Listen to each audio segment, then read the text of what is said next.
Une émission proposée par Hype FM.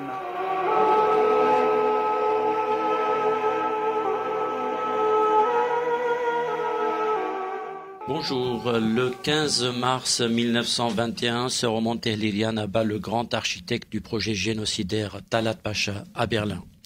Un groupe de 7 ou 8 justiciers traquait le premier responsable du génocide arménien depuis des semaines. C'est un premier acte d'une série d'exécutions qui suivront et qui ont pour objectif de venger la mort des 1,5 million de victimes arméniennes. Des dizaines de personnes sont mobilisées à travers 3 continents pour organiser, financer, repérer, exécuter ces condamnés à mort turcs qui ont fui la justice de leur pays. Dirigé par Armen Garo, assisté par Aharon Sachaklian et Shahan Natali, cette opération Némésis permettra d'abattre, outre que Talat, des responsables du comité Union et Progrès tels que Djemal, Saïd Alim, Beaïdine Shakir et Djemal Azmi. Nous consacrons donc ce carte sur table à l'opération Némésis et donc le 15 mars, c'était il y a quelques jours, 15 mars 1921, la première balle était partie sur la tête de Talat Pacha. Nous en parlerons aujourd'hui de cette traque extraordinaire avec Anaï Termination, historienne, bonjour. Bonjour. Varoujan Sirapian, bonjour. Bonjour. Vous dirigez les éditions Sigest.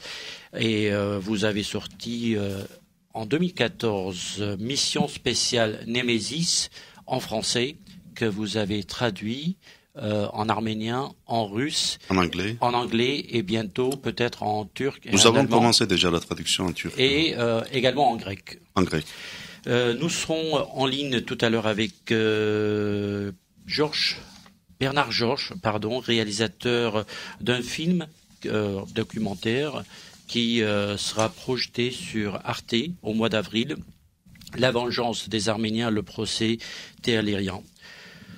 En détermination, parlons, avant de parler de l'histoire, des sentiments qu'il y avait dans votre jeunesse, dans les communautés arméniennes, quand on parlait de Tehlirian et de Talat Pacha. Parce qu'on nous dit que pendant très longtemps, les responsables et ces justiciers n'ont pas été révélés au grand public, sauf peut-être Tehlirian, puisqu'il y a eu le procès. Alors c'était le grand héros de la nation à ce moment-là. Il a vengé la nation arménienne. Qu'est-ce qu'on disait de lui? Comment était-il? Quelle incarnation donnait-on de Tehlirian? À l'époque de ma jeunesse? Oui. Écoutez, pour nous, c'était un héros. Voilà, Tehlirian était un héros. Il avait accompli volontairement et en mission, parce que le procès de Tehlirian présente le personnage à Berlin sous une autre forme. On prétend qu'il est, comment dirais-je, soumis, il a des crises d'épilepsie et qu'il a vu dans son rêve sa mère qui lui demandait de venger toute la famille du sort horrible qui avait été le leur dans la région d'Erzincan. Mais bien entendu, ceci était une biographie volontairement arrangé par ceux qui avaient armé son bras, c'est-à-dire la section de la Fédération révolutionnaire arménienne qui avait décidé au cours du 9e congrès du parti Tachnak à Yerevan en automne 1919 ce qu'ils ont appelé l'opération Némésis. Et pour nous, ça ne faisait dans ma jeunesse aucun doute. Tehlirian était un héros et Talat avait été, et ce que d'ailleurs l'histoire allait prouver, avait prouvé le principal responsable de l'élimination, de l'extermination des Arméniens dans l'Empire ottoman. Or, dans ma jeunesse, j'ai eu la chance d'appartenir à un groupe de jeunes Tachnaks qui se réunissaient tantôt chez nous, tantôt chez d'autres camarades, dans lesquels il y avait le fils de Teilherian, que j'ai très très bien connu, qui s'appelait pas du tout Teilherian, parce que Teilherian, toute sa vie, a été lui aussi soumis à une sorte de trac. Il a changé plusieurs fois d'identité.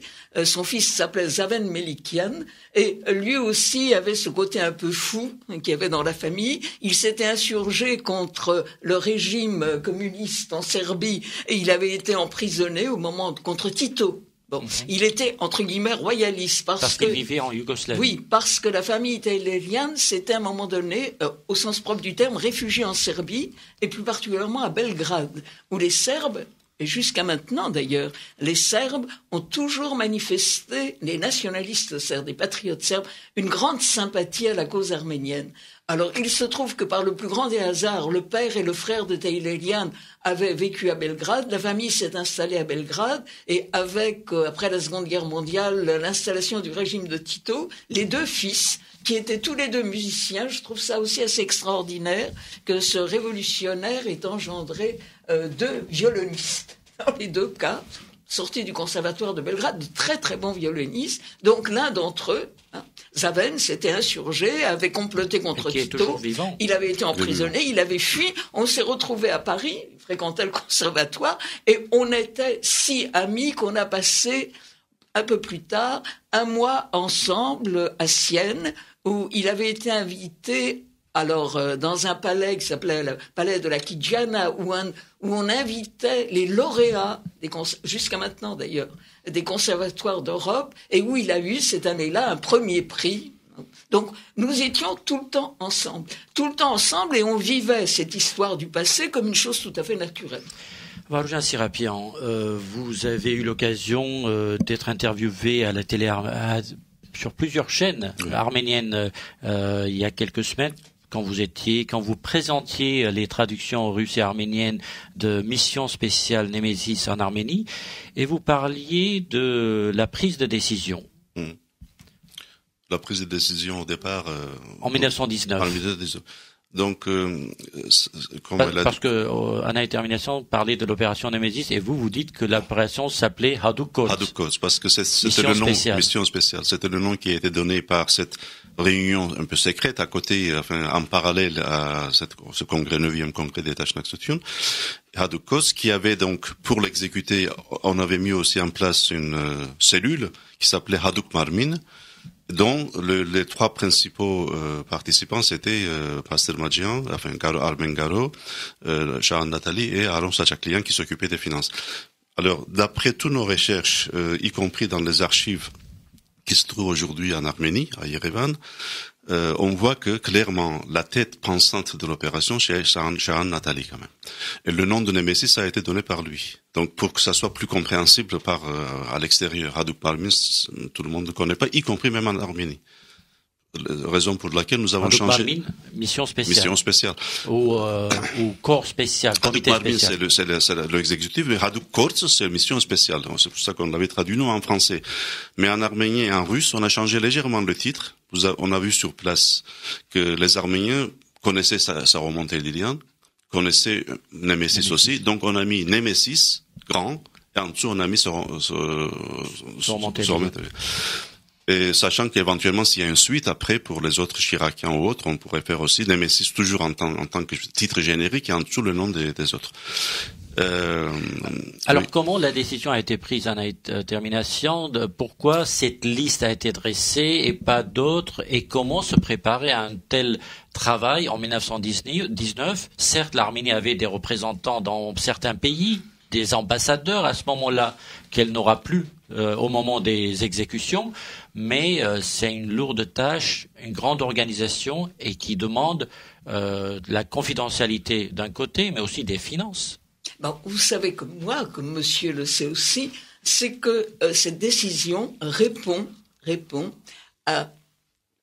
au verdict d'un tribunal militaire à Constantinople, occupée, je dois dire à ce moment-là, par les Anglais et les Français, donc d'un empire ottoman vaincu, d'un sultan réduit à l'impuissance, comme il l'avait été d'ailleurs à l'époque où les jeunes Turcs, depuis que les jeunes Turcs avaient pris le pouvoir, c'est-à-dire de janvier 1913 à octobre 1918, qui est vraiment la période pendant laquelle le triumvirat qu'on appelle Talgat Enver Cemal, a régné du main de fer et avait organisé au plus haut niveau du comité Union et Progrès, une organisation secrète qui a joué un très très grand rôle, hélas, dans le massacre des Arméniens, c'est-à-dire l'organisation spéciale qu'on dit en turc. Voilà. Je préfère que ce soit vous qui prononciez, j'ai peur de faire un mauvais accent. Et donc, tout ça était connu. Et lorsque, moi je voudrais que ce soit plutôt monsieur qui nous explique le détail de ce jugement à Istanbul, sur lequel d'ailleurs Vahagen Dadrian et Taner Akçam viennent de publier, si on peut dire, la traduction française avec une grosse introduction de Tchalian et puis une postface d'avocats français et belges, arméniens, d'origine arménienne.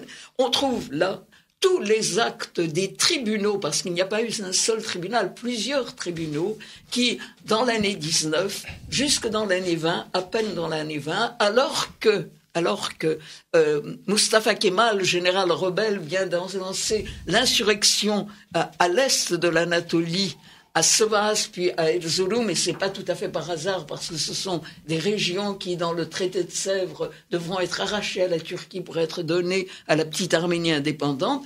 C'est dans cette atmosphère-là que un de ces tribunaux déclare clairement et nettement quels sont les coupables de l'état de désespérance dans lequel se trouve la Turquie, qui est un pays vaincu, avec des millions de morts. Il n'y a pas que les Arméniens, il y a eu ici des quantités de Turcs, d'Arabes, de Balkaniques encore, qui ont été entraînés dans la tourmente, et ils sont reconnus coupables.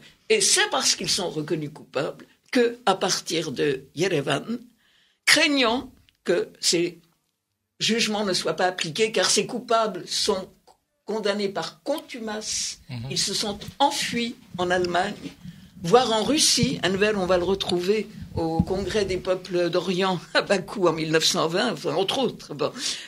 Que les Arméniens, que le bureau du Tashnaktutun et cette section particulière qui va s'occuper du Hagduklos prend cette décision. Mais j'aimerais que vous racontiez plus en détail ces procès qui ont lieu à Istanbul.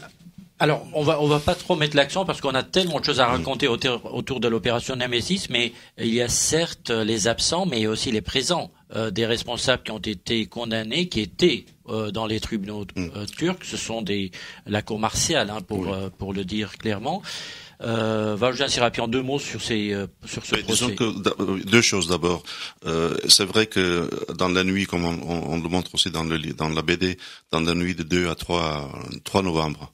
Donc, Talat, d'abord, ils vont se réunir, Talat, Enver et Cemal. Talat va convaincre les autres en disant que c'est foutu maintenant, il faut partir. Donc, à partir de là, avec l'aide des Allemands, sur un bateau, sur un navire allemand qui s'appelle Lorelei. Aussi avec l'aide d'anciens collègues de jeunes Turcs qui sont au pouvoir maintenant. Bien sûr.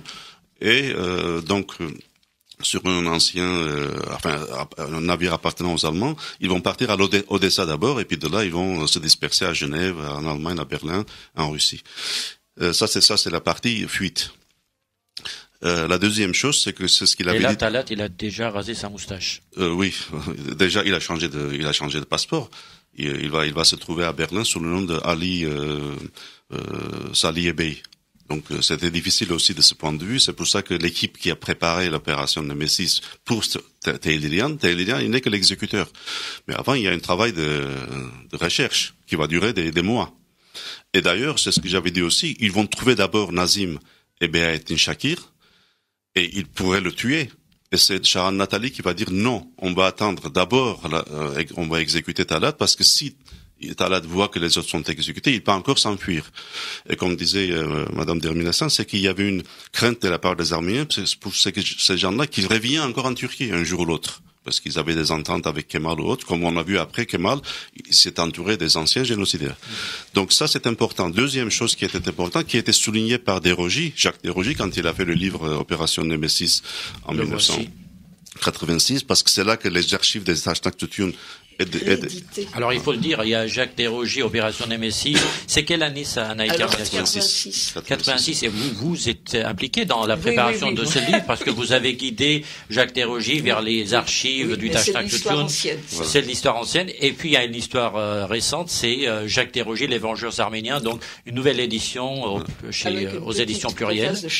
Donc voilà, toujours parce que là aussi il y avait voilà. Et donc Desrosiers signalait lors d'une émission chez Bernard Pivot que il y avait une grande différence. À l'époque, c'était l'époque de la Sala, tout ça, c'est que tous les gens tués, exécutés dans cette opération Nemesis sont des gens condamnés à la mort. Ouais. Donc c'est une exécution de la sentence qui a été déjà prononcée. Pas réellement condamné à mort, parce que j'ai relu les actes avec précision. Condamné, reconnu comme coupable de. Mais on ne dit pas quelle est la peine à laquelle on les a condamnés. D'accord. En tout cas, ça c'est toute la liste qui a été mise en place d'ailleurs avec les 3 Arméniens, donc les 3 traîtres aussi, il faut les ajouter sur la liste de Tashnaktoutioun. Le premier Harotium Margarditian, c'est le premier qui va tuer d'abord, qui va exécuter Soromon Tehderian. Ah donc voilà, Soromon Tehderian, pour ceux qui pensaient qu'il avait eu des délires et que sa mère lui disait dans ses rêves pourquoi tu n'avais pas Talat. Tout ça, c'est comme Anna Termination le disait, c'était le scénario monté, mais en tout cas, c'était un combattant. Il a été dans les rangs des combattants arméniens sous l'ordre d'Antranik à un moment donné. Chez les volontaires, oui. Dans donc avec les volontaires arméniens, et il avait l'expérience déjà d'abattre un traître dans ce cas-là à Istanbul. Et dans des circonstances c'est là que moi, quand forcément, quand on a fait ce livre, et même après, maintenant, on est en train de préparer un livre aussi, pas un BD, mais un livre sur la vie de Soromon Tehderian, parce que c'est un vrai roman. L'avant et pendant et l'après de cette opération Nemesis. Par exemple, tout à l'heure, on a parlé de son fils Zaven. Son premier fils, c'est Shahen. Donc Shahen est vivant. Non, Shahen, il est décédé il y a 2 ans.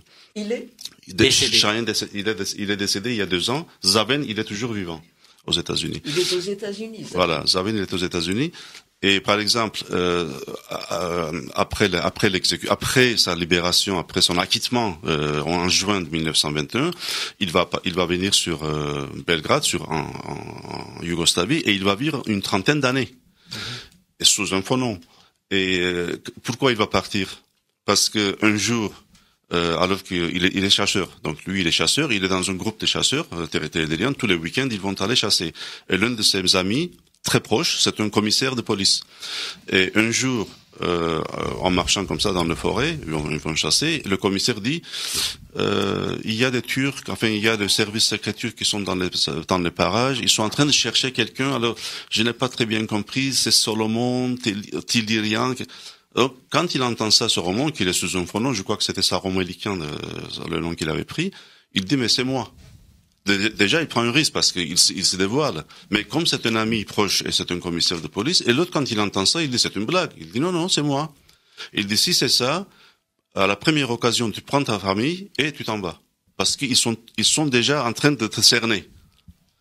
Je fais une petite parenthèse. Il faut savoir que tous les vengeurs arméniens qui ont participé à l'opération Nemesis, ils sont morts de mort naturelle. Ils n'étaient jamais repris. Pourtant ils étaient recherchés par les Turcs. Ils s'étaient bien cachés. Ils ont réussi à mourir, si vous voulez, dans leur lit. Et donc de là, il va partir à Maroc pour une sorte de transfert, et de là à Fresno, donc aux États-Unis. Et ces 3 ou 4 dernières années, il va vivre aux États-Unis. Voilà. Donc pendant cette opération, ce qu'il faut souligner, c'est qu'ils ont exécuté des gens qui étaient sur la liste. Et à aucun moment, un innocent est tombé sur leur balle. C'est toujours les gens qui étaient visés. L'exemple que je donne toujours, pas avec Tehderian, mais avec Chirakian, par exemple, quand il va tuer Saïd Ali Pacha, il est sur la carrosse parce qu'ils sont il saute sur le Python, on dit calèche, en marche. C'est d'ailleurs très très très cinématographique la scène, parce qu'il a un pardessus noir longue, et avec le vent, avec le mouvement, ça se balance il tire son pistolet, il va tuer tout de suite Saïd Halim Pacha, et la personne qui est à côté, un Turc, un ancien policier, qui est son bodyguard. Et il fait un geste comme quoi il va sortir son pistolet, et Chiracien, il dit, moi j'ai rien contre toi, barre-toi, parce que moi, si tu tires ton pistolet, je vais te tuer aussi. Et l'autre, il s'en va. Ça veut dire qu'ils étaient vraiment là pour tuer les gens qui étaient désignés sur la liste. Donc c'est une opération entre guillemets propre, c'est ce qui soulignait d'ailleurs Desrosiers, en disant qu'il n'y avait pas de morts innocents pendant cette opération. Alors, parlons de comment l'opération s'est déclenchée à Berlin. Il y avait un groupe, vous l'avez dit, Wolfgang Serapian, avant le 15 mars que ce remonté Lilian aille abattre Talat, il y avait un travail de recherche. Comment trouver Talat et s'assurer que c'est bien lui? Bon, d'abord, de toute façon, il y avait un consulat arménien à Berlin. Berlin avait été une des villes, on l'a un peu oublié aujourd'hui après la période nazie, une ville où avant la guerre de 14, le Tashnaktutun et Boros Nubat Pacha avaient cherché des appuis auprès du gouvernement de l'empire allemand, des appuis pour faire avancer ce qu'on appelait les réformes arméniennes entre 1912 et 1914. Et cette ville, qui était une ville à l'époque de grande culture, avait aussi accueilli beaucoup d'étudiants arméniens du Caucase, géorgiens, arméniens, très peu azéris à l'époque. Enfin, on ne les appelait pas azéris, d'ailleurs, on les appelait tatars, surtout géorgiens et arméniens. Il y avait donc de grands liens, des liens très anciens entre Berlin et les Arméniens. Donc il y avait une toute petite communauté arménienne à Berlin, mais d'un relativement haut niveau culturel, avec quelques commerçants, bien sûr, mais surtout des étudiants, des ingénieurs. Et donc, dans ce petit milieu-là, on va, le Tashnaktutun, le Haduk Korts, comme on vient de le rappeler, avec le Hagduk Fond, parce que tout ça coûtait très très cher. Bon, la traque, la recherche de Taliat et de Bahadine Shakil, qui est avec lui d'ailleurs à l'époque, et avec le fils de Bahadine Shakil, et des épouses. Les épouses sont là aussi. Donc, un homme extrêmement méfiant, Taliat, bien sûr, qui sait que sa tête est mise à prise aussi bien en Turquie, par le gouvernement ottoman encore existant, et que par les Arméniens.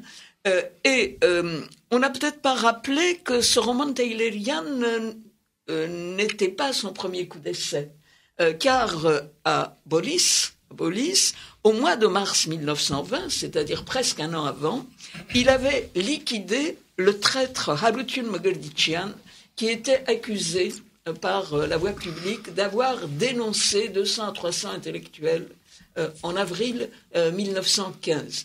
Donc, il avait déjà une expérience, mais une expérience dans des conditions qui n'ont absolument rien à voir avec ce qui s'est passé à Berlin, où il y a une police allemande.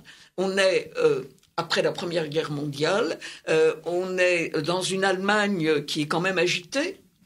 Il y a eu un mouvement socialiste qui ont été réprimés, c'est la République de Weimar. Enfin, il y a tout un contexte politique particulier à Berlin. Et donc, Soroman va exécuter, revolveriser Taliat Pacha, d'ailleurs tout près du château de Charlottenbourg, en le doublant d'abord pour aller vérifier que c'est bien de lui qu'il s'agit, parce que de Taliat, il n'a que des images, que des portraits avec des moustaches, un homme massif, lourd, corpulent, imposant. Enfin, si j'en juge les descriptions qui ont été laissées par Morgenthau, qui l'a souvent rencontré et qui a été très très impressionné par cet homme. L'ambassadeur américain à Constantinople. Bon, alors il là-bas, je laisse maintenant la... Alors justement, Wolfgang Serapian, parlons de ce groupe. Et surtout d'un personnage clé qui est Hrach Papazian, de son vrai nom Garabet Papazian. Extraordinaire, ce qu'il a fait, c'est invraisemblable. Oui. Et effectivement, donc à la tête de ce groupe, donc le groupe il est déjà sur place quand il arrive, parce que se remonter les liens, il va faire d'abord le voyage Paris. Il travaille à Paris pendant 1 an. Il est en attente. Et d'ailleurs, il s'ennuie un peu. Il est cordonnier, bon. Et un jour, il va recevoir la lettre de Danielia, mademoiselle Danielian, qui va dire, tu es invité, enfin, tu es attendu à Boston pour la chose que tu sais. Donc, c'est une lettre un petit peu codée. Et lui, il est content comme ça, donc il va passer à l'action. Et donc, il est appelé à Boston. D'abord, évidemment, il va à New York, de New York à Boston. Donc, c'est là qu'il va rencontrer Armengaro et Aaron Sachaklian, qui vont lui expliquer.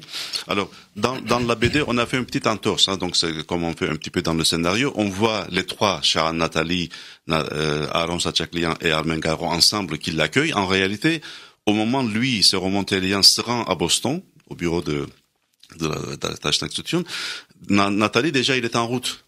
Parce qu'il a sa mission de chapeauter le groupe à Berlin. Mais après, ils vont se retrouver à Berlin. C'est Sharon Nathalie qui va donner l'arme, qui va utiliser sur Romontellian à Teidelian. Mais entre-temps, ce groupe-là, où il y a aussi, n'oublions pas, l'une des personnages qui sera un témoin clé au procès, Christine Terzibachian, avec son mari, et qu'ils tiennent un bureau de tabac. Mais c'est un bureau de tabac qui en même temps sert aussi à leurs rencontres, à leurs réunions. Bon. Et donc, comme je disais tout à l'heure, ils avaient déjà trouvé Bahattin Shakir et Nazim. Ce qui a aidé un peu, parce qu'évidemment, ils sont quand même entre eux. Ils vont jouer au bridge, enfin, il y a des réceptions. Les Turcs, ils sont les Turcs. Bon. Et donc là, ils pensent à mettre une taupe chez les Turcs, qui est une chose très très risquée. Hratch Papazian, c'est là que moi j'étais fasciné par l'action qu'il a fait. D'abord, il prend le nom de Mehmed Ali. Il se contente pas. Il se fait circonscrit parce que, comme en même temps c'est un playboy, tout ça, bon, il va quand même rentrer dans le milieu turc, il va séduire des femmes turques. Donc, il prend ses précautions d'avance pour ne pas être pour être vu vraiment comme un Turc. C'est un juriste. Oui. Qui parle excellemment le turc. Excellemment le turc, parce que ça aussi, effectivement, vous avez bien fait de le souligner. Moi-même, je suis d'Istanbul. Mais quand je parle le turc, de temps à autre, je peux avoir un petit accent, un petit mot à mélanger, ou même un mot qui vient de l'arménien mais turquisé. Tout à fait exact. Voilà. Les Turcs m'ont souvent dit que les Arméniens avaient un petit accent turc, qui permettait de les cibler. Surtout, par exemple, je prends un exemple, quand on utilise des mots dans lesquels il y a le A, accent circonflexe, comme Kazım ou Lazım ou autre chose, on n'a pas la même intonation que les Turcs. Donc c'est très difficile de ne pas se faire avoir, ou même dans l'élan, sortir un mot en arménien ou quelque chose comme ça pour être dévoilé. Donc là, il a joué vraiment un rôle très très important. À tel point qu'il a porté le cercueil de Talat après sa mort. Oui, parce qu'il était très proche de sa femme aussi, Hratch Papazian, et puis les autres femmes qui entouraient. N'oublions pas que quand Talat il est mort, sur le trottoir de Hardenbergstrasse à numéro 17, il a la moitié de son crâne qui n'existe plus, parce que la balle est rentrée sur l'oreille gauche et sortie sur l'œil gauche. Donc la moitié du crâne. C'est pour ça qu'il y a beaucoup de sang dedans. Et donc, qu'il veuille ou pas, donc le bout de la chaussure de ce Romontellian est dans le sang. Il attend, il n'est pas paniqué, il jette son arme, il cache pas son arme, il jette comme ça dans le caniveau. Après, il va s'enfuir. Et donc, normalement, il ne devrait pas être pris. Mais la Taschnaktsutun avait prévu, ça veut dire qu'on le voit dans le livre, il dit, au cas où si tu es pris, t'inquiète pas, on est là. Et donc, du coup, cette action de Hratch Papazian et les gens qui entourent, ça dure des mois. Et comme vous le disiez, il savait pas si Talat avait rasé ou pas sa moustache, peut-être qu'il a changé d'avis ou d'aspect. Et comme à l'époque, il n'existe pas de Photoshop, qu'est-ce qu'il fait sur Romontellian? On lui donne une photo. Je crois qu'ils avaient tiré à 3 exemplaires de chaque photo de chaque victime, donc pour distribuer aux exécuteurs. Et pendant une nuit, tout en buvant son thé et son cognac français qui était très amateur, sur Teidelian du cognac, il enlève le moustache de Talat avec une rasoir, avec une gilette. Pour au cas où, s'il le voit sans moustache, au moins qu'il ait à peu près une idée. Et comme elle disait tout à l'heure, Madame Derminassian, c'est qu'effectivement, comme on nous montre très bien, ça on l'a très bien étudié l'action, il va courir pendant à peu près 550 ou 600 mètres sur l'autre trottoir pour arriver déjà à Talat, qui avait déjà pris une certaine avance. Il va traverser la rue Hardenbergstrasse en diagonale. Il va voir d'abord le visage de Talat pour être sûr que c'est lui. il monte sur le trottoir, il laisse passer, et là tout de suite il tire son pistolet automatique Luger, une seule balle. Je trouve que M. Silapian évoque cette scène comme si il y était, comme s'il l'avait sous les yeux. Je voudrais juste rappeler, puisque vous avez fait allusion plusieurs fois à Boston, à ces allers-retours entre Boston, Paris, Berlin, que Boston, à l'époque, Watertown, Boston, d'abord, en 1914 ou en 1920, il y a déjà 100 000 Arméniens aux États-Unis. Et ce Hadouk Font dont on a parlé, cet argent dont on a besoin pour organiser toute cette mise en scène et avoir un bistrot à Berlin pour se réunir ou telle enseigne à Paris, etc., il fallait beaucoup d'argent. Et cet argent venait exclusivement à cette date-là des États-Unis. Et le Tashnakhtutun, pourquoi Boston? Parce que le Tashnakhtutun à Boston a un quotidien qui s'appelle Hayrenik, dans lequel Shahan Natali est rédacteur, ou a été rédacteur parce que lui aussi il bouge. Vous voyez, il y a tout cet ensemble. Et je voudrais aussi souligner que le Hayrenik de Boston est en relation avec le Jagadamart à Istanbul, enfin à Polis, qui est le successeur de Jagad Azadamart du Tashnakhtutun, qu'il y a vraiment un réseau, un filet qui est étendu de part et d'autre de l'Atlantique, des États-Unis jusqu'à Constantinople et jusqu'au Caucase encore, puisque au moins jusqu'à la fin de l'année 1920, la République d'Arménie existe. Alors, nous sommes en ligne avec Bernard Georges. Bonjour. Bonjour. Merci d'être avec nous. Vous êtes le réalisateur de ce documentaire que nous attendons tous, qui sera projeté sur donc Arte au mois d'avril. Nous aurons l'occasion d'en parler le moment venu. C'est un documentaire un peu spécial. Parce que on y voit aussi beaucoup d'animation et Valjean Serapian parlait tout à l'heure de cette tache de sang qui prend de l'importance dans votre film. Vous y attachez de l'importance à différents moments. Quelle est votre explication et nos auditeurs comprendront de quoi je parle quand ils verront le documentaire. Oui, bonjour à tous.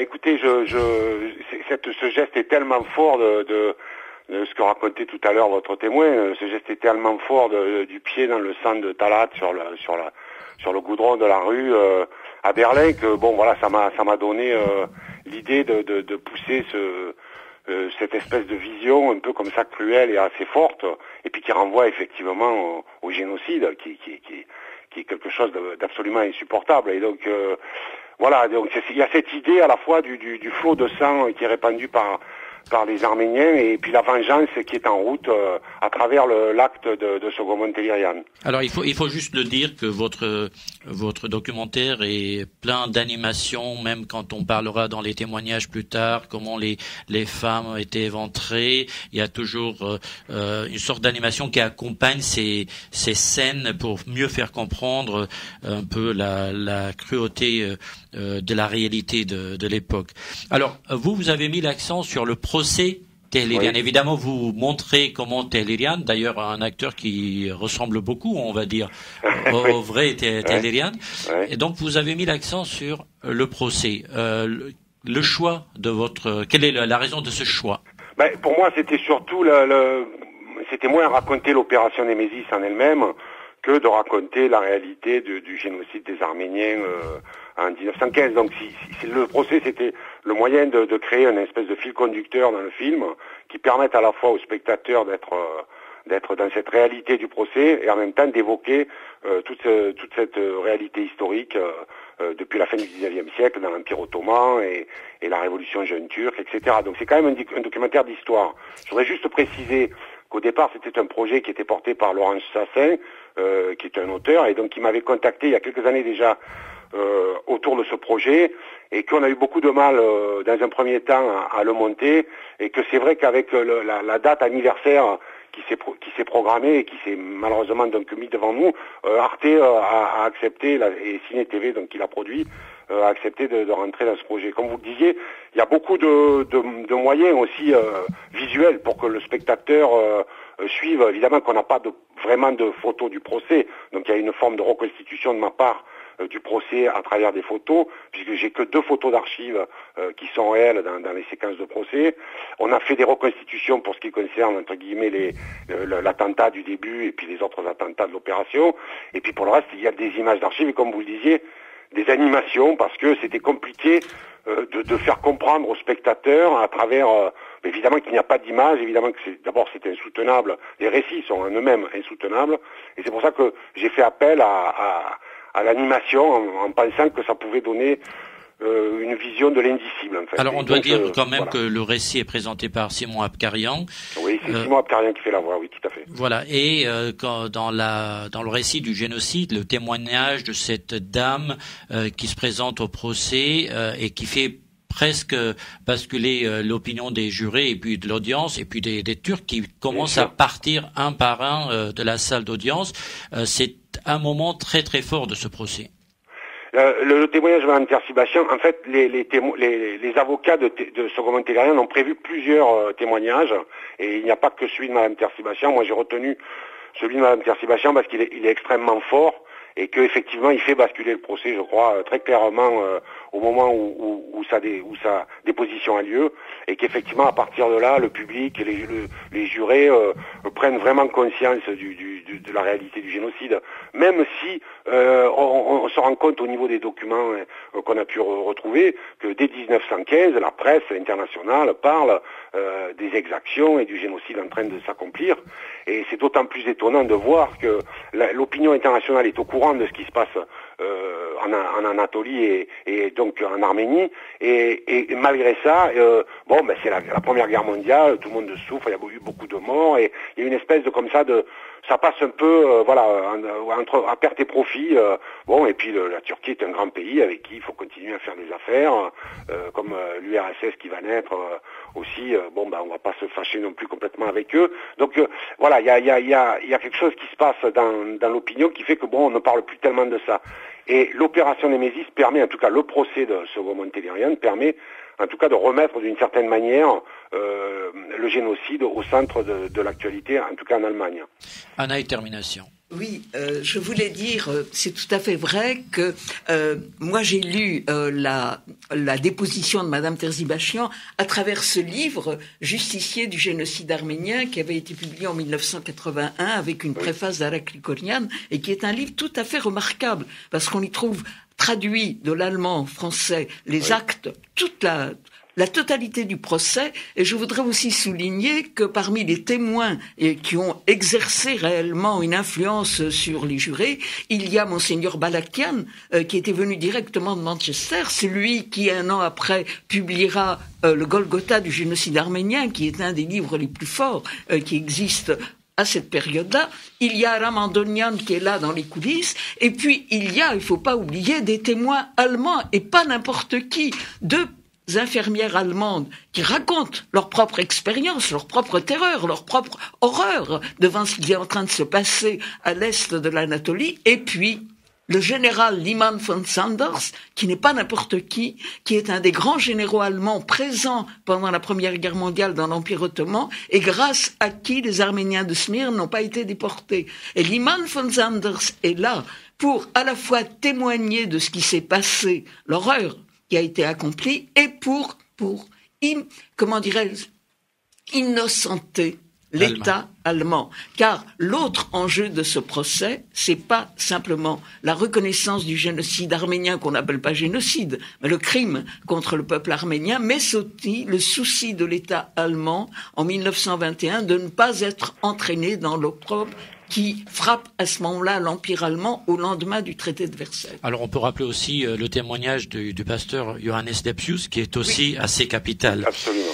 Alors, parlant de déposition sur Montélimar, quand il est arrêté, il avoue en quelque sorte qu'il est derrière cette opération, il fait une déposition, mais pendant le procès, on dit et c'est son traducteur qui dit, il n'était pas en mesure de témoigner, de parler, d'avoir une déposition. Ce traducteur qui mérite aussi d'être rappelé, c'est pas n'importe qui, hein. C'est Kaloustian. Il s'appelle Zakarians. Et c'est lui aussi un militant du Tashnaktutu. Alors, Zakarians ou Kaloustian, dans votre film, Bernard Georges, vous parlez de Kaloustian en tant que traducteur. Il y a les deux, ils sont tous les deux. D'accord. C'est vrai que dans le film, c'est Kaloustian qui est représenté.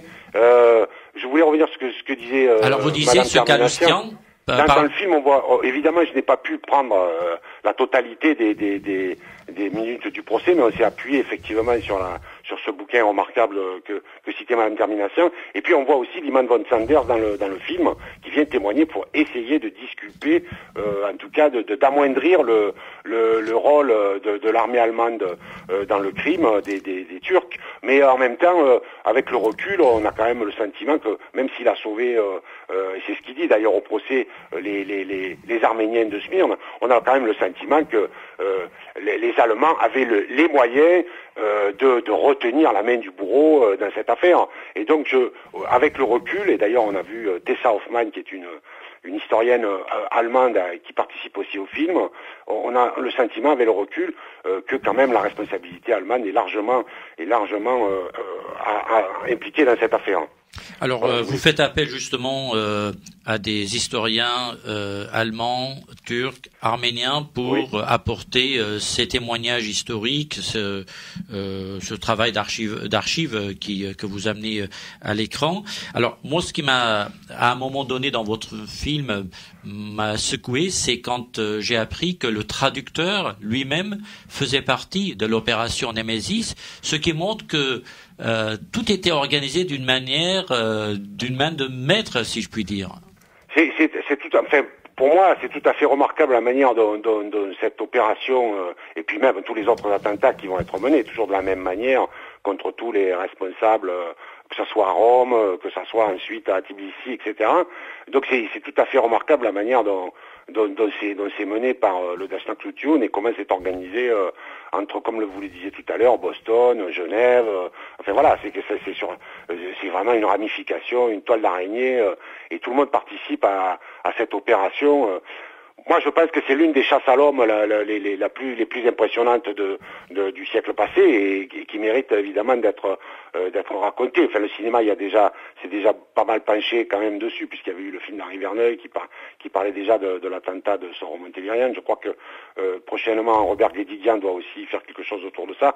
Mais c'est quand même remarquable de voir avec le recul la manière dont tout ça a été organisé par les Arméniens. Merci Bernard Georges. Merci à vous. Merci pour votre participation. Donc, je dirais à bientôt sur Arte. Le film est diffusé, je profite de l'antenne pour dire que le film est diffusé le 28 avril à 22h sur Arte, qu'il y a une programmation spéciale autour du génocide et que le film. Mais il y aura donc la vengeance des Arméniens, le procès Télérian. Il y aura, si j'ai bien noté, des projections à la rue Bleue et dans le 9e arrondissement, donc dans la salle Rossini. Je suis pas sûr que la projection du 9e arrondissement soit encore d'actualité. Il y a en tout cas une projection au musée de la Shoah qui est prévue aussi au cours du mois d'avril. Voilà. Très bien. En tout cas, nous suivrons l'actualité de ce documentaire. Merci à vous. Merci. Au revoir. Alors, je voudrais juste ajouter une remarque à tout ce qui vient d'être dit. Vous vous rappelez, dans le scénario que M. Silapian nous a fait vivre tout à l'heure, on voit Télérian jeter le revolver pratiquement sur le trottoir dans le caniveau, esquisser une fuite, se laisser prendre. Et à mon avis, cette opération avait déjà été prévue à plusieurs reprises. Vous avez dit que le Dashnakhtutun avait prévu un éventuel procès. Moi, je crois que le Dashnakhtutun souhaitait un procès, parce que quand on lit les actes du procès de Télérian et qu'on en voit la conclusion, à savoir que ce jeune homme qui a assassiné Taliat, au vu et au su tout le monde dans la rue, est reconnu non coupable à la suite des dépositions des témoins, etc., etc. Ce procès est un procès politique. Un procès politique, et c'est très exactement ce que le Dashnakhtutun voulait à cette date. Car on est, en quelle année ? On est en juin 1921. Quelle est la situation en juin 1921 ? Le traité de Sèvres a été signé en août 1920. Non, a été signé. Non, il a été, élaboré, mais il n'a pas été signé encore et il ne le sera par aucun État. Bon, en fin novembre, décembre 1920, l'Arménie a été soviétisée. Je vous rappelle qu'en le 18 février 1921, le Dashnakhtutun a déclenché une révolte à Yerevan contre le régime communiste qui a été instauré au moment où l'armée rouge est allée soviétiser la Géorgie. Pendant 2 ou 3 mois, les Tashnakhtsagan tiennent l'Arménie. Pourquoi font-ils cela? Parce qu'ils ont encore l'espoir que les grandes puissances de l'entente, les alliés, les vainqueurs, vont faire valoir les droits du peuple arménien et vont procéder d'une façon ou d'une autre à l'application au moins d'une partie du traité de Sèvres. Même si le 2 décembre 1920, Alexandre Khadissian a dû à Alexandropol rejeter tout cela. Et puis je vous rappelle qu'entre mars 1921 et octobre 1921, il va se passer quelque chose de définitif. C'est l'élaboration des frontières entre l'Union soviétique qui n'existe pas encore, mais les 3 républiques soviétiques, Arménie, Géorgie, Azerbaïdjan, et la Turquie, qui n'est pas encore kémaliste, mais qui est la Turquie de la Grande Assemblée d'Ankara. Et cette frontière-là, c'est la frontière actuelle entre la Turquie et l'Arménie. Et ce que je viens de dire là n'est pas anodin. Nous pouvons consacrer toute cette émission à l'opération juste de Berlin pour parler de Tehlirian et de ses collègues, de Hratch Papazian et des autres, mais on voit quand même qu'il y a une organisation extraordinaire, à tel point que dès qu'il est arrêté, il est en prison, déjà il y a un curé qui lui rend visite. Ça aussi, ça peut pas être inventé. Je l'ai vu de mes yeux, son manuscrit, donc c'est Tehlirian sur comme vous disiez, quand il est arrêté, première interrogation, il répond sans aucun complexe, oui, j'ai tué Talat. Et Zakarians qui est à côté, il lui fait des signes en disant, mais il faut pas dire ça parce que ça implique même une sorte de préméditation, donc c'est grave. Lui, il continue. Mais entre-temps, il y a les 3 avocats qui sont assignés par Tashnakhtsagan et ils sont pas remarquables. Vraiment, ils sont remarquables et ils ont chacun leur rôle. Il y en a un, Otto von Gordon, qui est lui plutôt criminaliste, et puis les autres, ils sont plutôt sur le droit humain. Enfin, ils ont chacun leur façon de défendre. Surtout Niemeyer.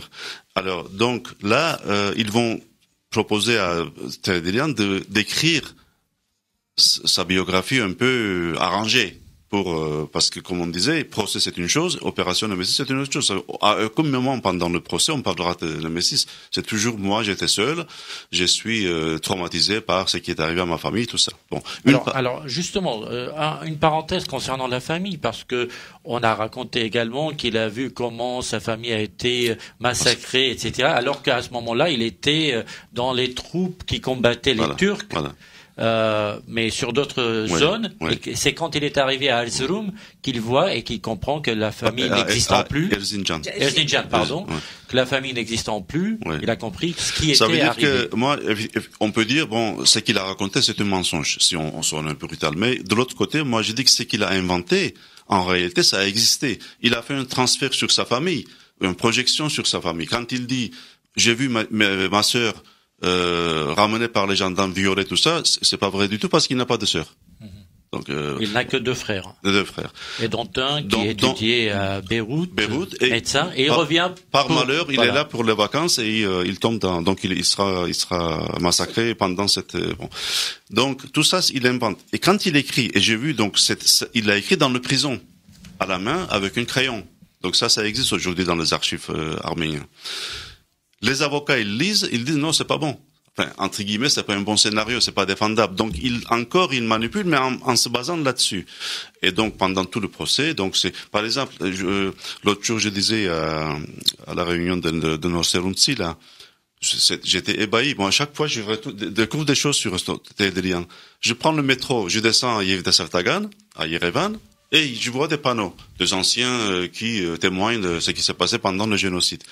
Et là, je vois la vraie histoire de quand il dit, ma mère m'apparaît dans mes rêves en me disant, si tu ne tues pas Talat, tu n'es plus mon fils. Donc, je ne pouvais faire autrement que de tuer.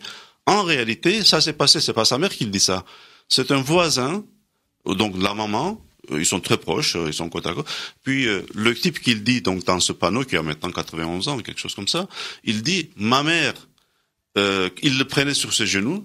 Tehlirian qu'il devait avoir 8-9 ans. Il disait, Manchestun yete metsnas, mezi bidipannes, mervrej bidarnes, tu bidibachnas. Donc, quand tu seras grand, tu vas nous venger. Voilà. Et Chmornas, mais Amotov Chahanes. Donc, ça, c'est pas sa mère. Mais lui, dans son récit, il a dit c'est ma mère qui disait tout ça. Alors, je souligne avant de passer aux autres, il faut, quand on regarde ça dans l'ensemble, parce que là on regarde les détails, il faut savoir que dans la tête de Shahan Natali, il n'y avait pas que donc la vengeance vis-à-vis des exécuteurs. En réalité, lui, il pense à la nation arménienne, à l'humiliation qu'il a subie pendant 600 ans. Quand il prend sa vengeance, quand il tue Talat, il tue pas seulement une responsable de génocidaire, il prend aussi sa vengeance d'un peuple qui a été humilié, alors que le Turc pouvait prendre un cheval, à l'arménien devait être sur un âne.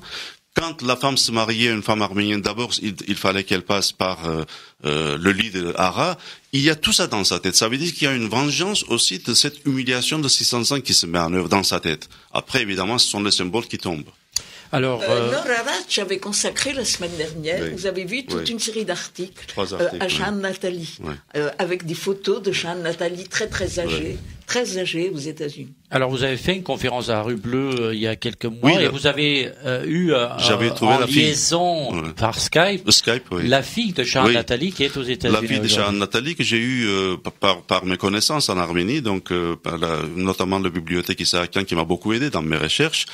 Elle connaissait, la directrice connaissait la fille de Shahan Natali, elle nous a mis en contact, très gentille, très ouverte. Elle parle l'anglais, l'arménien et le français. Donc, parce que Shahan Natali a vécu à Marseille, il faut le dire. Oui. Et c'est elle qui m'a dit au téléphone il avait pris le nom de Nathalie parce que il dit, je pense qu'il était amoureux. C'était Hagop de Ragopian. Il était peut-être amoureux d'une fille qui s'appelait Nathalie, donc il avait pris Shahan Natali.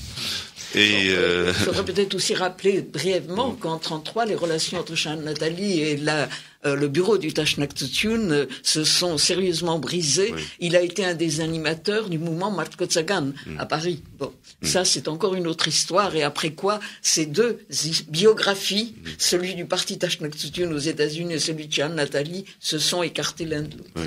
Alors, quand on parle de l'opération Némésis, on l'a dit très rapidement tout à l'heure, il y a Armen Garo, qui est le chef de cette opération, qui en 1919, au moment où la décision est prise, il est ambassadeur de la République d'Arménie aux États-Unis d'Amérique, et c'est quand même en détermination, il le dit dans ses mémoires, Armen Garo, donc Wassermadjan, c'est quelqu'un qui a participé à la prise de la Banque ottomane. Oui.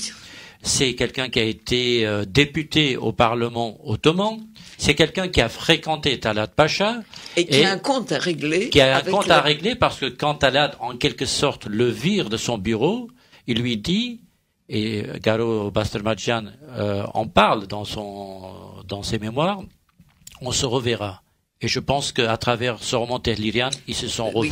Il y a un énorme contentieux entre Taliat et Armen Garo, qui lui-même est un homme fougueux, un homme fougueux et un homme, une personnalité qui mériterait, d'ailleurs, c'est vrai qu'on n'a pas encore publié en français une biographie d'Armen Garo. Ça, moi, j'y pense toujours. Je trouve que c'est un personnage tout à fait exceptionnel. Et finalement, qui se laissera littéralement mourir de chagrin en 1923, quand le traité de Sèvres, ou ce qu'il en restait, a été annulé par le traité de Lausanne, dans lequel, l'Arménie n'existe plus. C'est justement à Genève, c'est encore un autre sujet. Mais, en effet, la traque des responsables, des hauts responsables du comité Union et Progrès liés en plus à l'organisation spéciale ne s'arrête pas avec la mort de Taliat.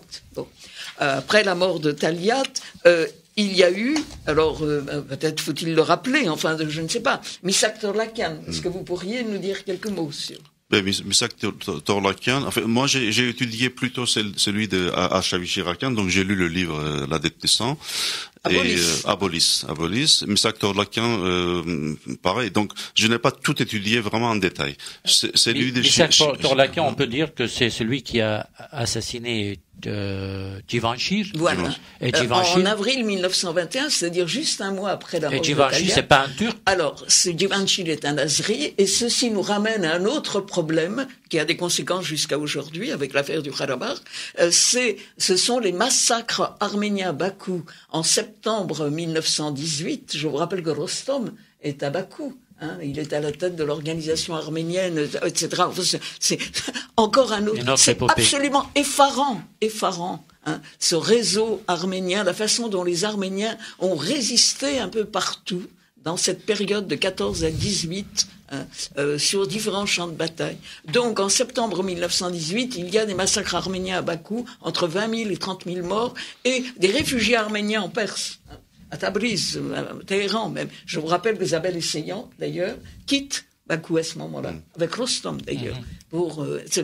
C'est encore une autre branche de notre histoire. Et Torlakian, lui, il va assassiner, car il n'y a pas d'autre terme, l'un des responsables azri du parti Moussavat. Ce qui va être Khan Jivanshir, à Bolis, devant Pera Palace. C'est le ministre de l'Intérieur de l'Azerbaïdjan. Oui. De l'Azerbaïdjan non bolchevique, avant la soviétisation. Et donc, c'est le premier acte. Ensuite...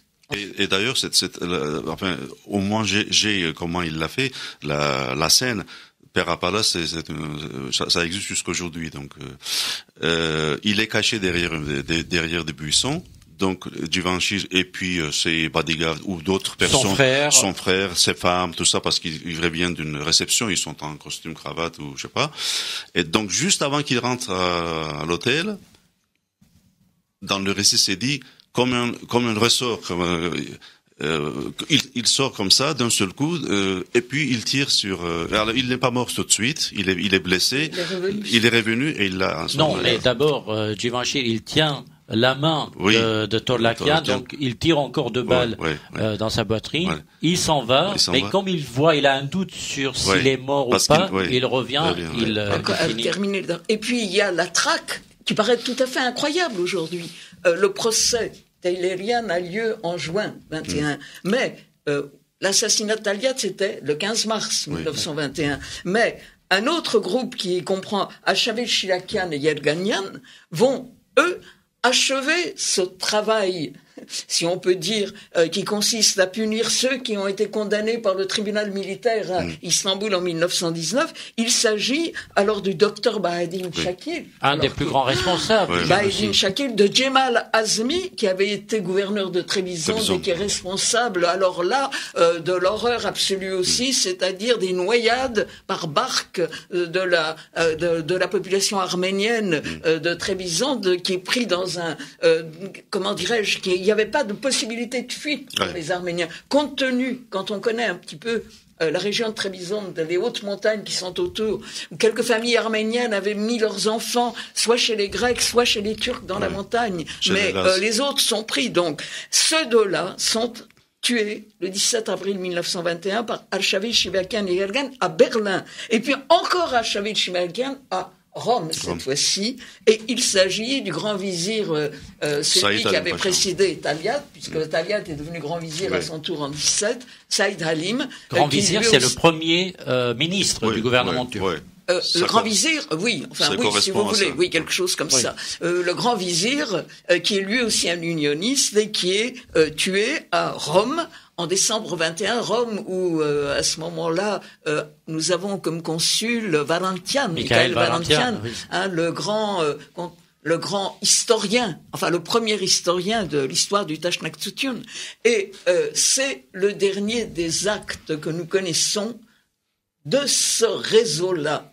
Mais ça ne se terminera pas pour autant sans impunité pour tous ces assassins, puisque à son tour Enver Pacha, en 1922, tout à l'heure j'ai fait allusion au fait que Enver avait un petit peu, à un moment donné, cherché à se concilier les bolcheviks, qu'il avait été présent au Congrès des peuples d'Orient, à Bakou, où l'Arménie indépendante avait été condamnée, il n'y a pas d'autre terme, un peu avant que le général Kazim Karabekir se jette sur les armées arméniennes, c'est-à-dire, enfin sur l'Arménie, et au sens propre du terme, annexe Galsé-Ardahan, parce que nous n'avons pas du tout fait allusion à ce dernier élément, c'est-à-dire, tout à l'heure j'ai fait allusion au fait que la frontière de 1921, établie entre la Russie, ou les républiques soviétiques et la Turquie, c'est la frontière actuelle. Mais il faudrait ajouter que cette frontière actuelle impliquait que l'Arménie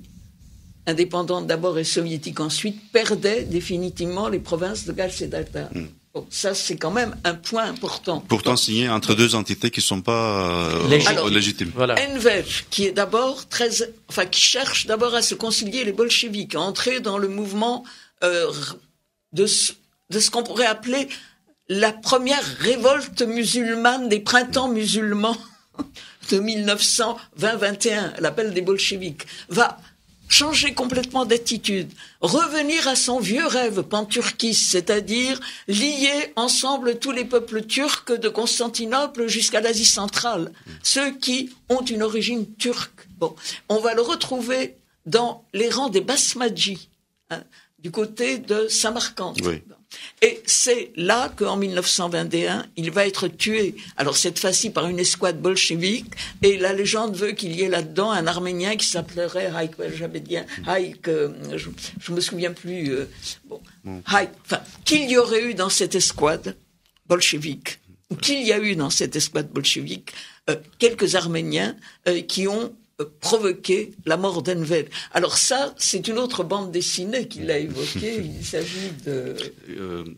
Corto Maltese. Dans Corto Maltese, voilà. Hugo dans Pratt. Corto Maltese, il y a une très très belle bande dessinée sur la mort. Alors vous oubliez l'exécution de Djemal et à maintenant Tiflis. Reste l'exécution de Djemal, qui est aussi en 1922. Alors, l'exécution de Djemal Pacha a lieu à Tiflis, devant l'immeuble du KGB géorgien. La Tchéka. Et ça aussi, c'est par trois exécutants. Alors, ils sont trois cette fois-ci. Il y a Stepan Zarkian, Bedros Borosyan, Ardaches Kevorkian, et je crois que c'est le petit-fils d'Ardaches Kevorkian, je crois me souvenir, je peux me tromper, qui a refusé de serrer la main à Hassan Djemal lorsqu'il était en Arménie l'année dernière. Voilà, l'année dernière, puisqu'en tous les cas, Hassan Djemal l'a rappelé à Paris il y a quelques mois. Il y a eu à l'école des hautes études en sciences sociales, il a dit qu'il avait tendu la main au petit-fils de l'assassin de son grand-père, mais que celui-ci avait refusé à Yerevan de lui serrer la main. Alors, nous avons en ligne un auditeur. Allô ? Bonjour, ça serait à moi ? C'est à vous. Oui, c'est Gilles Lafaza. Je voudrais vous signaler une chose qui m'a étonné et que je n'ai pas compris le vrai sens. Sur une des chaînes de télévision d'Arménie, j'ai entendu plusieurs personnes au sujet du BD Némésis, comme quoi c'était scandaleux pour l'Arménie de présenter l'histoire de cette façon, sans rien avoir avec la réalité. Je n'ai franchement pas compris où ils voulaient en venir, quoi. Une bande dessinée, a priori, n'est pas un livre d'histoire, mais seulement un moyen de parler d'un événement d'une façon ou d'une autre, pour le grand public. Ce n'est pas seulement qu'ils ne foutent rien pour notre cause, mais ils attendent que d'autres en fassent le moindre truc, selon leur vision, des critiques sévères pleuvent.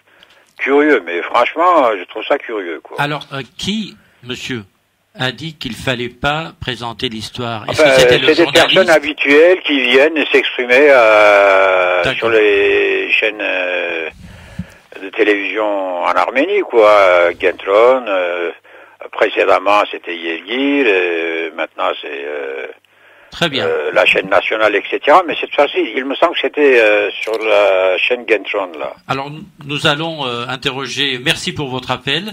Nous allons interroger Varoujan Sirapian, puisque lui-même est intervenu sur Gentron. Il était pas mal visé, Varoujan Sirapian, parce qu'il n'aurait pas consulté au préalable les spécialistes en Arménie pour avoir des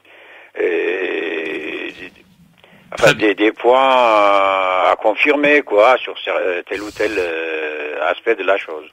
Merci pour votre appel. Donc, des spécialistes. Merci pour votre vous les avez question. Pas consultés, Varoujan Sirapian? Oui, déjà, je ne me prétends pas historien, c'est un BD, mais ce que je peux dire, c'est que nous avons voulu être le plus près de l'histoire en nous basant sur le procès de Liliane. Donc ça, c'est la base. Et puis après, nous avons consulté quand même pas mal d'archives, y compris les archives de Tashnaktsutun à Yerevan, et puis les archives nationales, ainsi de suite. Ce qui s'est passé, c'est que le jour même de Shonorantes, la présentation du livre au centre Tekeyan de Yerevan, après nos interventions, après notre présentation, après les éloges de vice-ministre de la Culture et de Haïk Demoyan, directeur du musée du génocide, concernant ces livres, pour dire combien c'était important de sortir un livre comme ça cette année, dans plusieurs langues. Nous, on avait fini. Et puis, en notre absence, ce qui se fait pas en règle générale, nous étions en train de donner des interviews, moi et mon co-éditeur arménien Samuel Gasparian.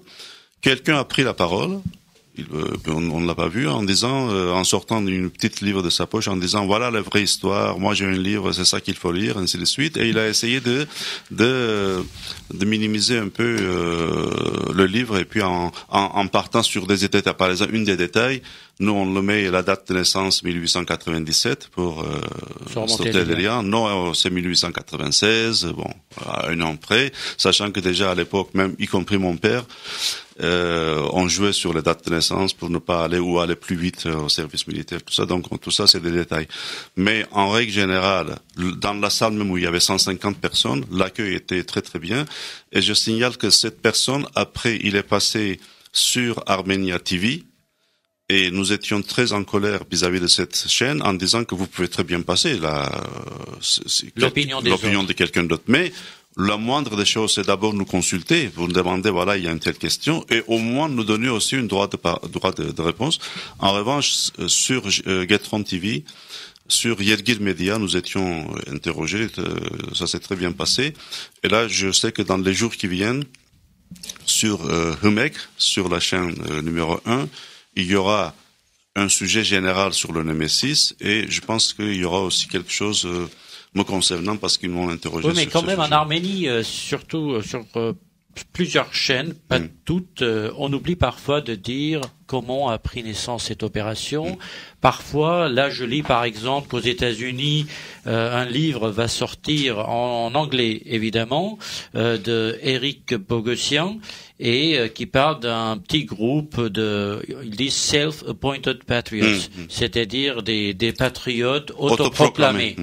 Alors qu'il faut dire aujourd'hui la vérité, même si on a des problèmes avec le Tashnaktsutsun parfois, que quand même derrière tout ça, il y a un parti politique. Vous avez tout à fait raison, parce que je souligne une chose, quand on a fait cette présentation-exposition au centre Tekeyan de Yerevan, j'avais pris aussi le devant en mettant en agrandissement format A3, quelques planches de ce livre, et faire une projection comme j'avais fait à Rue Bleue pendant la présentation pour dire qu'est-ce que c'est Némésis. Vous voulez rappeler la date pour nos auditeurs?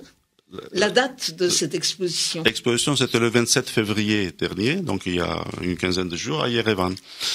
Et il y avait une sorte de projection, un PowerPoint pour montrer un peu la naissance, tout ça. Et puis la première slide, c'est marqué Efera Tashnaktsutsun avec le logo de Tashnaktsutsun. Bien que moi je suis pas Tashnaktsutsun, je montre quand même l'histoire comme c'était.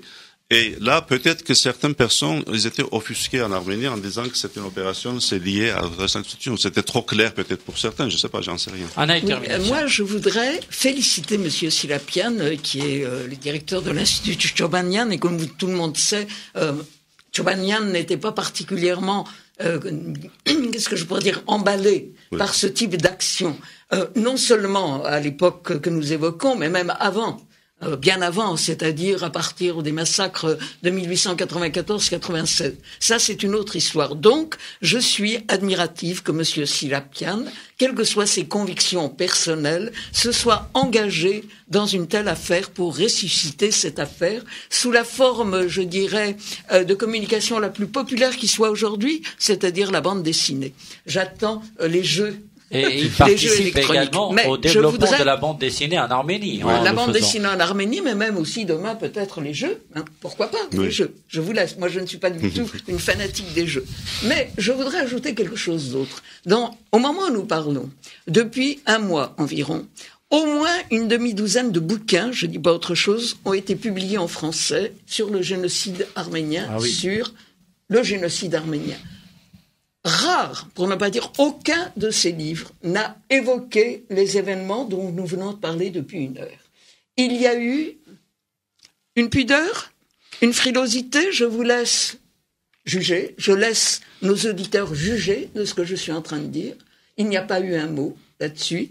Et même dans le livre sur les procès, la postface signée par 2 de nos jeunes avocats, qui est une très bonne postface, Alexandre Kouyoumjian et Stéphane Midikian,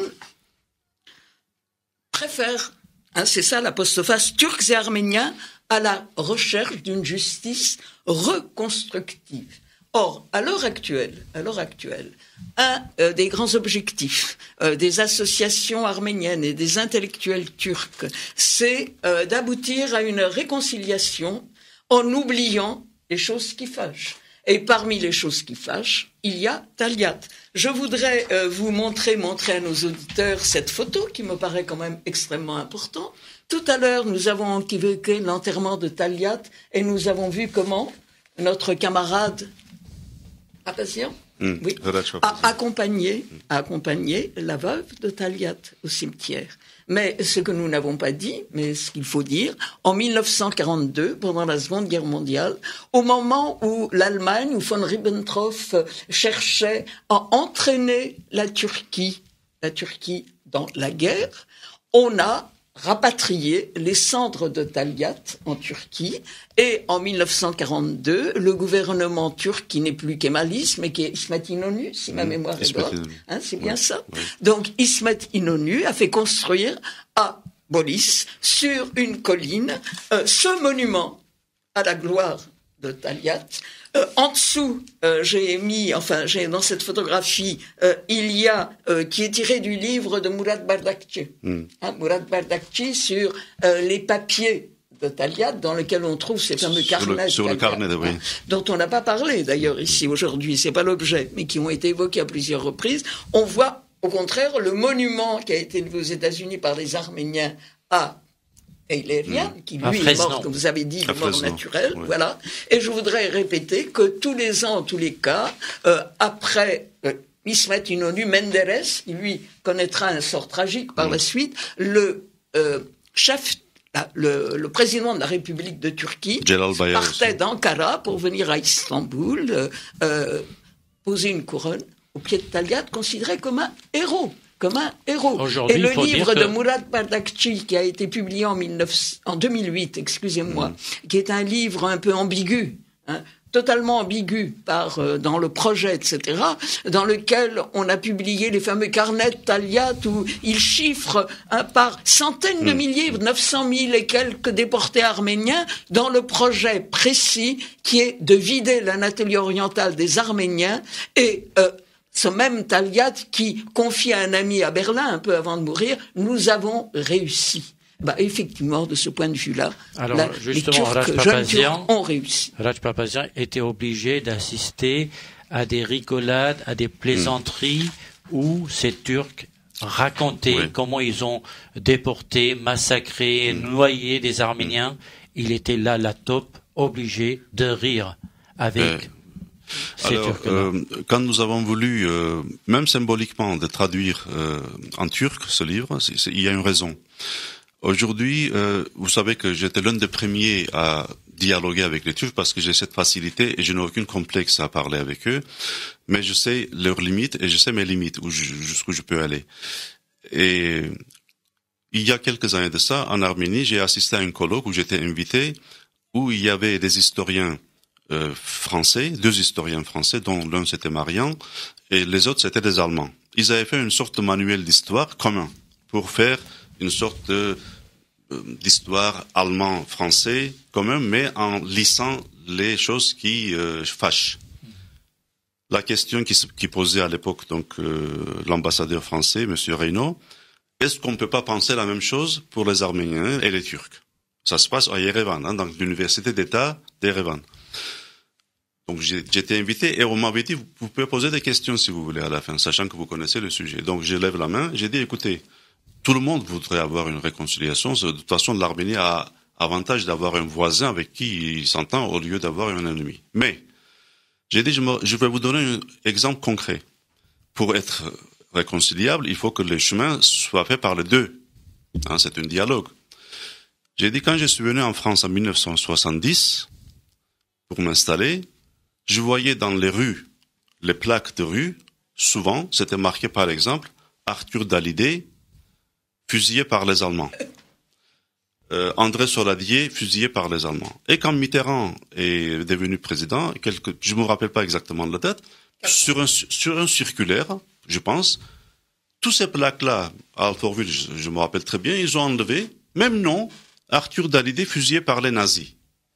J'ai dit, la différence est grande. Et d'ailleurs, les historiens allemands, ils étaient contents que je soulève cette question. J'ai dit, le jour où en Turquie, je n'aurai plus d'avenue au nom de Talat, je n'aurai plus des écoles au nom de Talat, là, je peux éventuellement penser qu'ils ont fait un pas en avant et on peut commencer déjà étudier la chose si c'est possible ou pas.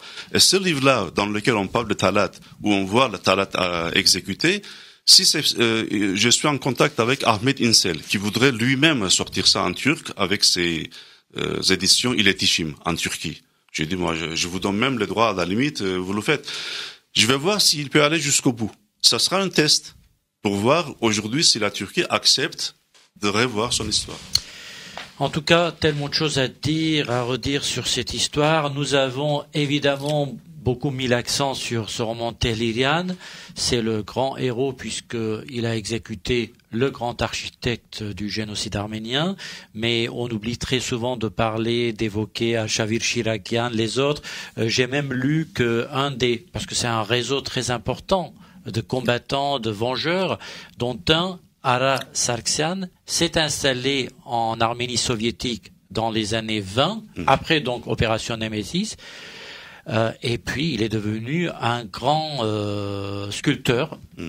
Il a vécu toute sa vie là-bas et ça n'est qu'après sa mort qu'on a su qui il était. C'était un des vengeurs qui, dans le silence total, a vécu en Arménie, mais aujourd'hui on se pose la question sur les conditions de sa mort, puisque on peut penser, et il y a des doutes sur justement les raisons de la mort de ce vengeur arménien. En parlant de l'époque soviétique, vous savez qu'à l'époque, tout ce qui était nationalisme, tout ce qui était encore moins opération Nemesis, c'était impensable de parler de ça.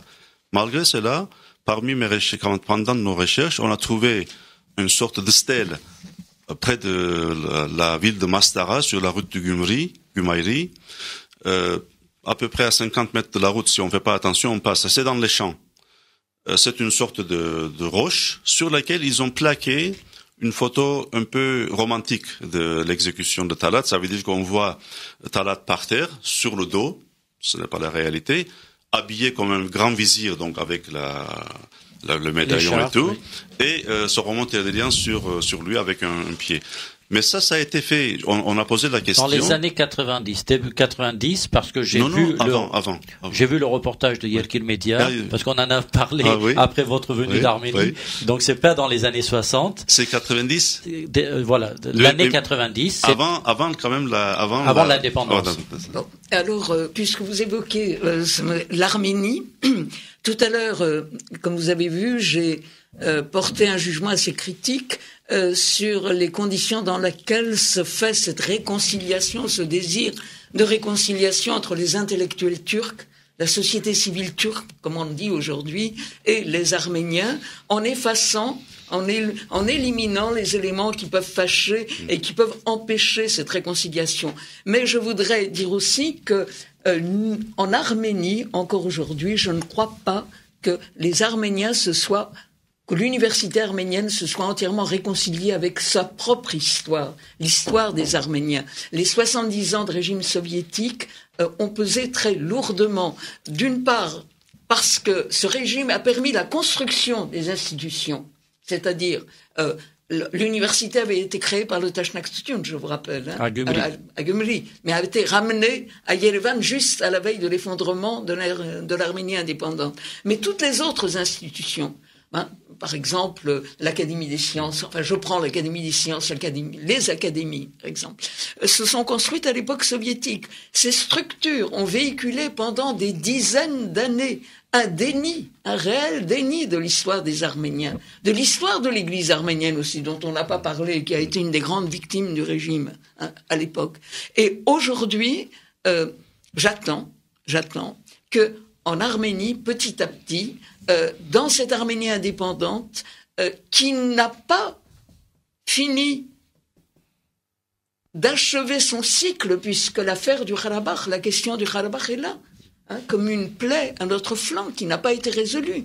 L'indépendance du Karabakh n'a pas été reconnue, contrairement à celle du Kosovo, par la communauté internationale. Donc il y a aussi ce problème à résoudre. Et quand on parle de ce problème à résoudre, immédiatement, on voit surgir les relations avec l'Azerbaïdjan, la Turquie, etc. Donc, j'espère que les historiens arméniens, grâce à des actions comme celles que vous avez menées, vont petit à petit prendre le courage de regarder le passé comme nous essayons de le voir nous-mêmes aujourd'hui. Alors, la première des choses, peut-être en détermination, serait que l'État arménien rende un hommage à son principal fondateur, si on peut l'appeler ainsi, Aram Manoukian, alors qu'aujourd'hui, ça n'est pas le cas du tout. Donc c'était un hommage aux vengeurs, à l'opération Nemesis, à Armen Karosh, à Nathalie, à Aaron Sachaklian, les chefs de cette mission spéciale, Hadouk Kort. Et je rappelle pour ceux qui nous suivent en vidéo sur notre site radio-hypefm.com, comme toutes nos émissions de Carte sur Table sont en vidéo, vous pouvez nous regarder également. Voici les livres qui sont consacrés à cette histoire. Donc, Arshavish Shiragan, La dette de sang. Vous avez la nouvelle édition de Les Vengeurs arméniens, Opération Nemesis, donc de Jacques Desrogis. Et évidemment, ce classique qu'il faudra absolument lire, c'est le même, mais peut-être qu'on a notre œil est habitué à cette couverture jaune, Opération Nemesis. Et puis, Mission spéciale Nemesis, la bande dessinée, dont est l'auteur, quand je dis l'auteur en tant que maison d'édition, Sigest. Et co-auteur parce que je suis co-scénariste aussi. Exact, et les dessins sont de Paolo Cossi, un grand dessinateur également, il faut le dire. Merci Anna Termination pour votre participation. Merci Valjean Serapian. Merci à vous. Et je remercie encore une fois. Et dans la série des livres, on pourrait parler aussi de Erevan, de Gilbert Sinoué, qui a repris l'histoire de l'opération Nemesis dans son roman. Merci également, je l'ai dit, à Bernard Georges, réalisateur donc du documentaire qui sortira sur Arte au mois d'avril, La vengeance des Arméniens, le procès Tehlirian. Au revoir.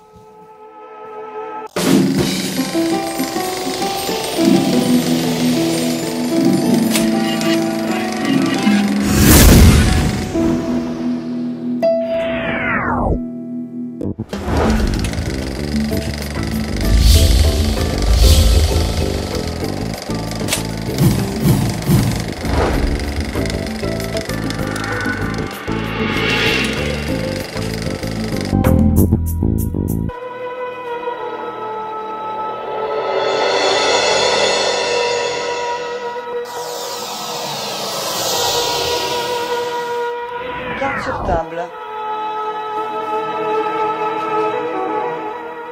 Une émission proposée par Hype FM.